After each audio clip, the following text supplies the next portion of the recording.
Gamification can be a very powerful technique for collective action, for motivating and encouraging large numbers of people to come together and work on a common task or set of tasks.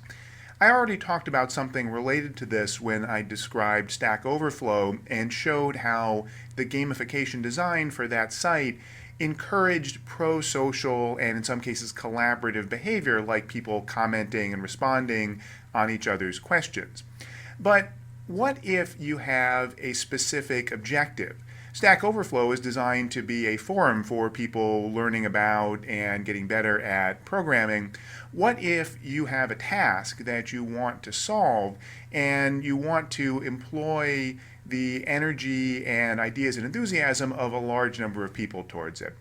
There are a number of different scenarios where this might be the case. Some of them we've actually already looked at. So let me give you a framework to understand what I'm talking about. I'll draw two axes here. One of them we'll say is competitive versus collaborative. In other words, are people working together with each other or against each other in trying to achieve the task? And the other one would be top-down versus bottom-up. Traditionally, the way people are motivated and encouraged to do things is top-down. Someone says this is what you will do. The alternative approach is to do it in a more bottom-up way by getting them to be motivated to do it themselves. So in this first quadrant here, competitive top-down, this would be grants. So this is where a company or foundation or organization says we want to find someone who's going to do a certain amount of research to achieve something or get a certain result, and so we'll pick a winner and then give them the money to do it. The alternative approach that's bottom up was described in one of the earlier sessions. That's where we would put the inducement prizes.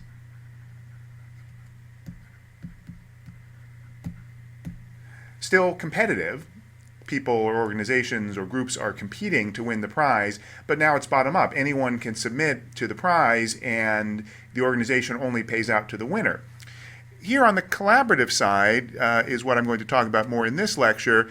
The traditional approach is to use employees. So if you want a group of people to work together to solve a problem, you tell them to do it. The alternative, though, is what's called crowdsourcing, or in some cases, micro work.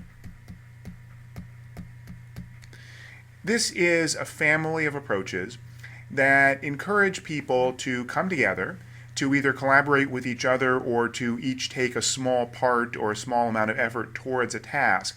But the people are not workers for the entity that puts forth the task. They're people who are motivated through a bunch of different mechanisms that I'm about to talk about voluntarily to take on the task.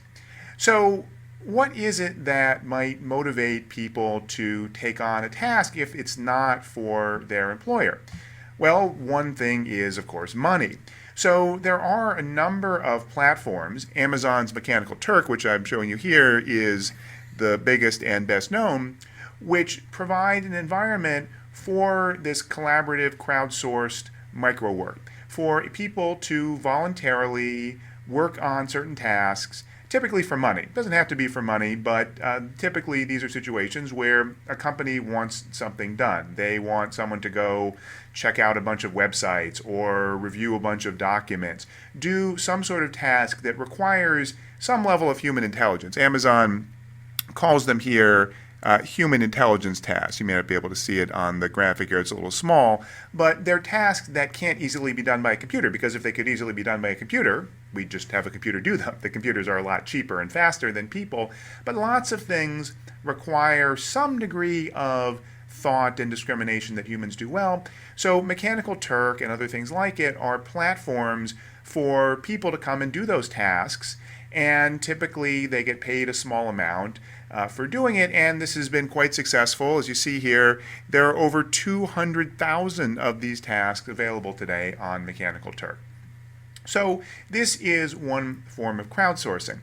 But as I've talked about throughout the class, money is not necessarily the only thing that motivates people. So is it possible to motivate people to participate in these crowdsourced projects without necessarily paying them to do it? Indeed it is. And the way to do it is to use gamification. Let me show you a few examples. This is something called Foldit. I didn't put the URL on here, but it is just fold.it. Foldit. This is a site that was developed by some biomedical researchers at the University of Washington. And they are working on 3D protein folding. It turns out that the three-dimensional shape that a protein molecule folds up into has a tremendous impact on what it does in the body. So if we know the 3D shape, we are much further along in developing drugs based on those proteins and those other molecules.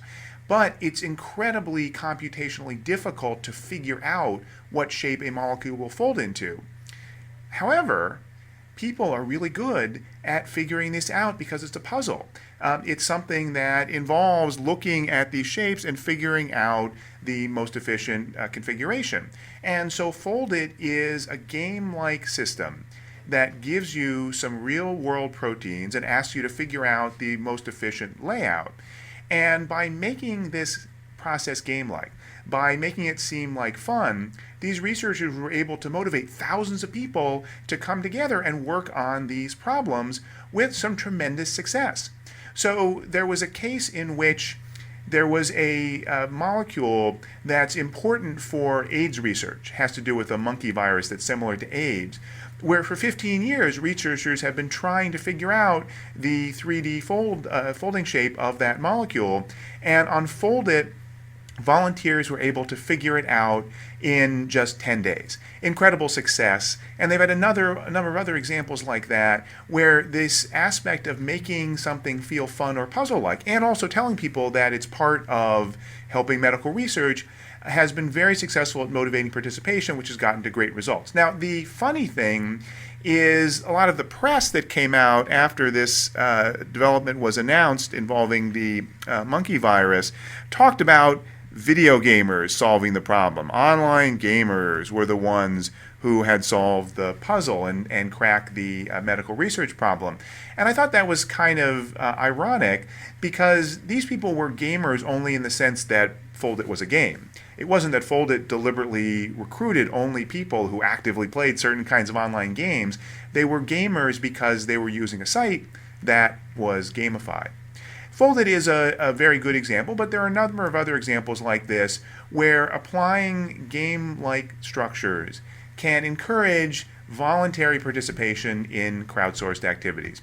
Here's another one from a company called Microtask in Finland, where they partnered with the Finnish National Library, which was trying to digitize major historical works in Finnish, and they needed people to review and proofread the optical character recognition. So they created this thing called Digital Coot that is basically a game where you play these creatures. I don't really know what these are, but and they're building a bridge across the river, and the component pieces of the bridge are words that have been interpreted by the optical character recognition system, and you need to see if the words are correct, and you use this game to feed in your work to the process of checking the digitization of the finished works. And they were able through this process to get a huge number of people to participate and to review 2.5 million specific examples in this digitization process. Again, not by paying people, but by encouraging them by making it fun. Now, Microtask also has a business that uses these same game-like interfaces in environments where they do pay people. The game then just encourages and increases the level of motivation, and then they go out to paying clients who want to do things like form processing, where you want to understand optical character recognition of handwritten forms, and you're willing to pay an amount of money to Microtask, which then can pay a little bit to each of the participants, and the company gets back much better results on the quality of their forms. The gamification there becomes not the only form of motivation, but something that dramatically increases the level of motivation and gets more people to participate. In some cases, crowdsourcing and micro work can be done without people even fully understanding that that's what they're doing. Louis von Ahn is a researcher at Carnegie Mellon University who is one of the leaders in developing what he calls games with a purpose. One of the ones that he originally developed was this example here called the ESP game, which is a cute little game that shows people a picture. Here we see a bunch of sheep and says, what is this? Type in what this is, and the same thing is given to two different people. So you type in here what you think it is, and the system says, did you and the other person type in the same word? Because if two people looking at an image type in the same word, there's a pretty high likelihood that that word corresponds to the image. Conversely, if people type in different things, then maybe those are not right, and that provides some more data to the system. What's the point of this? Well, it's kind of fun for the players to figure out if you're matching with other people, if you get the right description of something. And in fact, they got lots of people to participate in it and try and get a high score and engage in it in the same way that I've talked about for other examples of gamification. The point of this, though, for the company setting it up is improving image search. Very hard for a computer to look at this and know this is sheep. We've got lots of great research on visual recognition and computer vision, but it's still not as good as a person doing it. So this is a way of improving the quality of image search and meta tagging images for search engines. And in fact, Google bought the technology that von Ahn had developed for this ESP game in order to improve their image search. Now here again, this is not something like the prior examples where people are being told, you're participating in image search. People are just being told, here's something fun, and they're doing it to the extent that it's fun. So gamification can be used both in situations where people explicitly know what they're doing or in situations where they're just being encouraged to participate in some way in what turns out to be a crowdsourced activity. So what kinds of situations lend themselves well?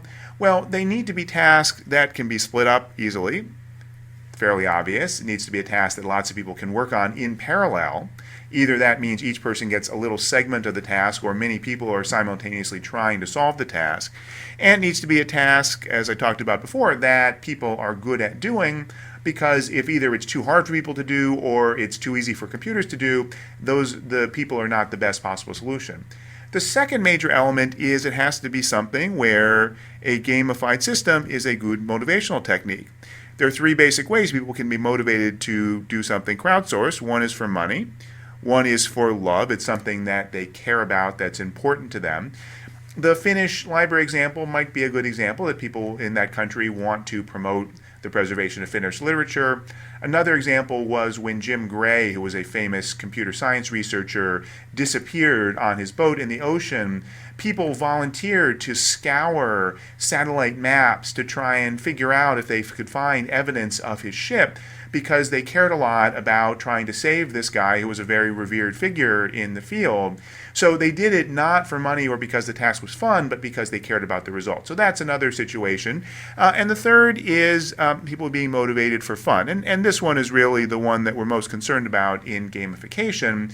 But as I talked about with the earlier examples, more than one of these can be present at the same time, and fun, game-like approaches tend to be something that can magnify the level of engagement, even if it's already there and being reinforced by some other mechanism. So, inducement prizes, virtual economies, crowdsourcing are three different techniques for expanding the scope of gamification, going beyond dealing with a specific objective within a company or for a company vis-a-vis its customer base. And as I've talked about, they can relate to each other in different ways, but they all rely upon the same basic motivational techniques and lessons that we've been seeing throughout this entire course.